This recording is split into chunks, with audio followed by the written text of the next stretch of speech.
Hello दोस्तों, once again welcome to my YouTube channel Cream Classes. दोस्तों, subject verb agreement series के third part में आपका स्वागत है। इससे पिछले दो वीडियो में हमने 8 रूल्स के बारे में मैंने आपसे चर्चा की है और आज इस वीडियो में मैं आपको नए 5 रूल्स बताने वाला हूं। अगर आपने पिछले वीडियोस नहीं देखे यानी पिछले जो दो वीडियो मैंने अपलोड किए हैं वो नहीं देखे हैं तो उनका लिंक मैं इस वीडियो की डिस्क्रिप्शन में डाल दूंगा, आप वहां से उन्हें देख सकते हैं। तो चलिए बिना देरी किए शुरू करते हैं आज के इस वीडियो को।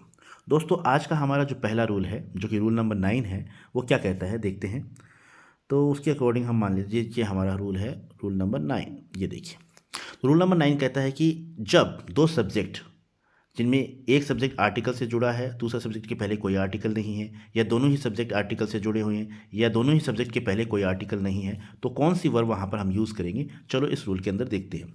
दोस्तों, पहला सेंटेंस आप देखिए, जैसे ये पहला सेंटेंस है, the director and producer is coming to Delhi. तो यहाँ पर डायरेक्टर से पहले द आर्टिकल लगा है लेकिन प्रोड्यूसर से पहले कोई आर्टिकल नहीं है। तो यहाँ पर इसे हम ऐसा मानेंगे कि डायरेक्टर और प्रोड्यूसर जो है वो एक ही व्यक्ति हैं, क्योंकि डायरेक्टर से पहले आर्टिकल लगा है, प्रोड्यूसर से पहले नहीं लगा है।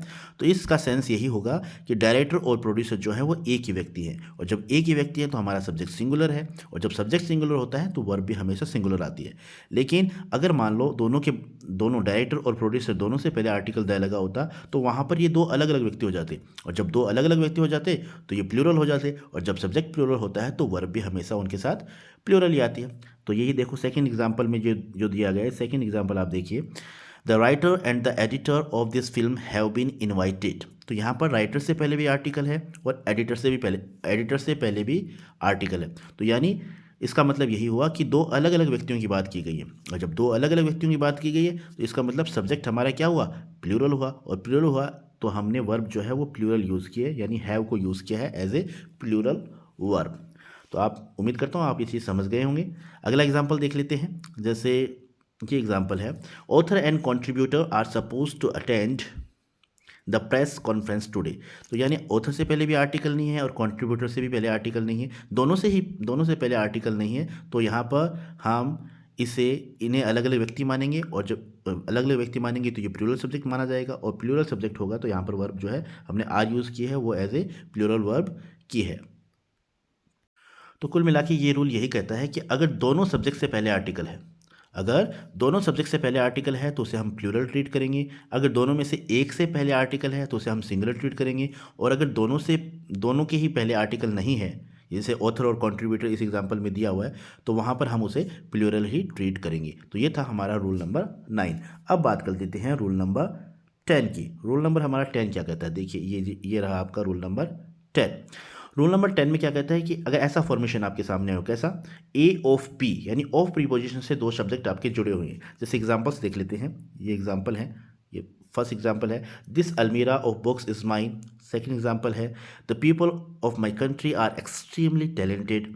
थर्ड एग्जांपल है, a bouquet of roses have been sent to his home. तो यानी ऑफ प्रीपोजिशन से दो सब्जेक्ट जुड़े हुए हैं। तो ऐसी सिचुएशन में हमेशा आपको याद रखना है, ऑफ से पहले जो सब्जेक्ट आता है, यानी जो भी वर्ब आएगी वो अकॉर्डिंग टू ए, यानी फर्स्ट सब्जेक्ट के अकॉर्डिंग आपको वर्ब यूज़ करना है।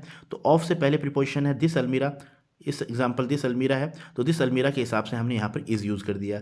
इसी तरीके से the people of my country, तो यहाँ पर पीपल जो है हमारा ऑफ से पहले का जो सब्जेक्ट पीपल है, तो पीपल के अकॉर्डिंग हमने वर्ब यूज़ की है आर। इसी तरीके से अ बुके ऑफ रोज, तो a bouquet of roses has been, तो हैज़ बीन आ गया, तो हैज़ बीन ये आया है, तो हैज़ बीन हमने यूज़ किया है बुके के हिसाब से। तो कुल मिला के आपको ये रूल यही कहता है कि जब भी ऐसा फॉर्मेशन आपके सामने आता है तो ऑफ से जो पहले सब्जेक्ट है, ऑफ से पहले का जो सब्जेक्ट है उसके अकॉर्डिंग आप वर्ब यूज़ करेंगे। तो ये था आपका रूल नंबर 8। अब हम बात कर लेते हैं रूल नंबर 9 की।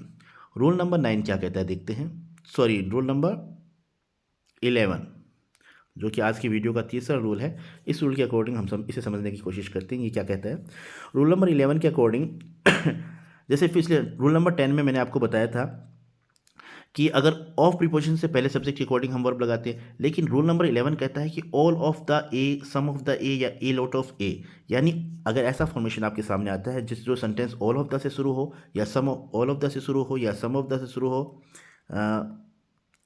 या अ लॉट ऑफ से शुरू हो, तो ऐसे सेंटेंसेस, ऐसा फॉर्मेशन जब भी शुरू जब ऐसे फॉर्मेशन से जब भी सेंटेंस शुरू होता है तो आप हमेशा और हमेशा जो ऑल ऑफ द के बाद में या सम ऑफ द के बाद में या अ लॉट ऑफ के बाद में जो भी सब्जेक्ट आता है उसके अकॉर्डिंग आप वर्ब यूज़ करेंगे हमेशा।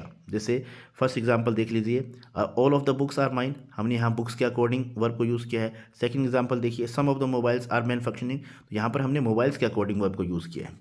सम of the water is polluted, तो वाटर के अकॉर्डिंग हमने यहाँ वर्ब यूज़ किया है। इसी तरीके से नेक्स्ट एग्जांपल ये देखिए आप, a lot of people are gathered in hall, तो आर जो है वो पीपल के अकॉर्डिंग आया है। A lot of money is not needed, तो यहाँ पर इज़ जो है वो मनी के अकॉर्डिंग आया है। तो कुल मिला के ये तीन जो स्ट्रक्चर हैं आप याद कर लीजिएगा, all of the, some of the या अ लॉट ऑफ, इनके बाद में जो भी सब्जेक्ट आता है उस सब्जेक्ट के अकॉर्डिंग ही हम उस सेंटेंस में वर्ब यूज़ करेंगे। हालांकि रूल नंबर 10 में मैंने आपको बताया है कि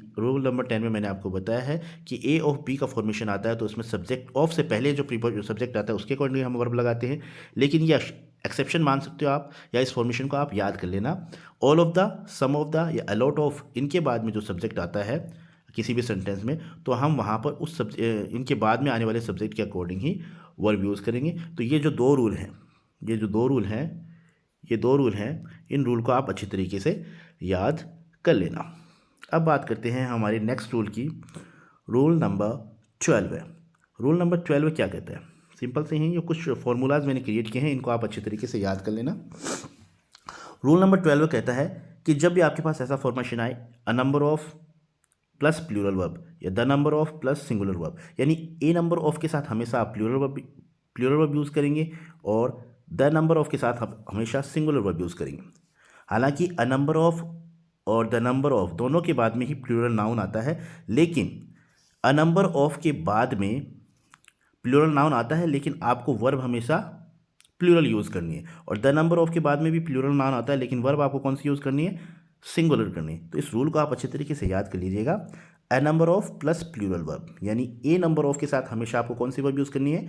प्लूरल, और द नंबर ऑफ के साथ हमेशा आपको कौन सी वर्ब यूज़ करनी है? Singular verb. तो ऐसा कोई भी सेंटेंस आपके सामने आए तो इस फॉर्मूला के हिसाब से आप आसानी से उसे सॉल्व कर सकते हैं।